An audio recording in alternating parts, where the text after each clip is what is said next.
Quadratic equation and limits chapters के concept को use करके इस क्वेश्चन को फ्रेम किया गया है। क्वेश्चन पूछा गया था इसी साल 6 अप्रैल को इवनिंग शिफ्ट के अंदर। यहां पर हमें एक क्वाड्रेटिक इक्वेशन दी गई है जिसके रूट्स 0 से 2 के बीच में लाया करते हैं। आर, पी और क्यू की वैल्यू हमें फाइंड करनी होगी जिससे कि हमें अल्फा और बीटा मिल जाए और उनकी वैल्यूज को हम पुट करके फाइनल आंसर निकाल पाए। तो चलिए क्वेश्चन को स्टार्ट करते हैं। यहां पर हमें लिमिटिंग वैल्यू दी गई है 5 के इक्वल। लिमिट को पुट करते हैं तो ये बन रहा है 0 डिवाइडेड बाय 0, तो 0 बाय 0 फॉर्म बन रही है। अब यहां पर आप देखिए 10x-2 डिवाइडेड बाय x-2 लिखते हैं हम, ठीक है। तो ये हमारा स्टैंडर्ड लिमिट से 10x-2 डिवाइडेड बाय x-2, एक फैक्टर हमने सेपरेट कर दिया तो ये स्टैंडर्ड लिमिट से 1 हो जाएगा और बाकी का ये बनेगा लिमिट x टेंडिंग टू 2, यहां बनेगा rx² plus p minus 2x-2p divided by x-2 और इसकी वैल्यू 5 के इक्वल चल रही है। तो यहां पर आप देखिए डिनोमिनेटर के अंदर 0 मिल रहा है, लिमिट को एग्जिस्ट करना है तो न्यूमरेटर के अंदर भी हमें 0 मिलना चाहिए लिमिट को पुट करने के बाद में। तो देखिए जैसे ही हम लिमिट पुट करेंगे तो ये बन रहा है 4r, ये दोनों कट गए तो r की वैल्यू आ गई हमारे पास 1, ठीक है। ये लिमिट एग्जिस्ट करेगी उसके लिए हमें r को 1 रखना होगा, ठीक है। r की वैल्यू मिल गई तो जरा देखिए यहां पर दो फैक्टर बन रहे हैं इसके, एक हो गया x-2 और एक बनेगा x plus p divided by x-2। ये लिमिट चल रहा है x टेंडिंग टू 2, ये किसके इक्वल दिया हुआ है 5 के इक्वल। यहां पर ये फैक्टर कट जाएगा और यहां पर आप वैल्यू पुट करते हैं तो ये बनेगा 2 plus p is equal to 5 और p की वैल्यू मिल गई 3, ठीक है।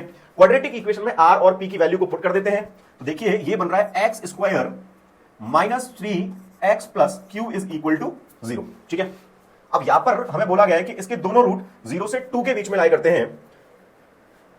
तो देखिए यहां पर हम दोनों रूट्स के लिए कंडीशन लगा देते हैं कि d ग्रेटर देन 0 होगा, ठीक है, और f0, ठीक है।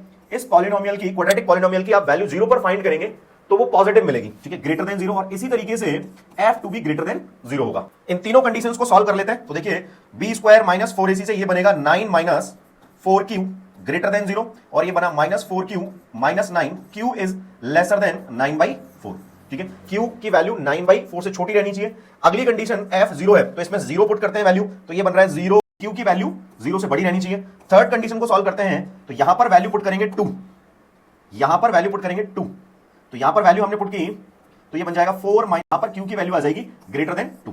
इन तीनों कंडीशन से हम q की वैल्यू लिख सकते हैं। q की वैल्यू कहां से कहां तक होगी, ये होगी 2 से 9/4 तक। देखिए यहां पर इक्वल भी कंसीडर करेंगे हम, ठीक है, इक्वल भी कंसीडर करेंगे तो हमें अल्फा और बीटा की वैल्यू मिल जाएगी।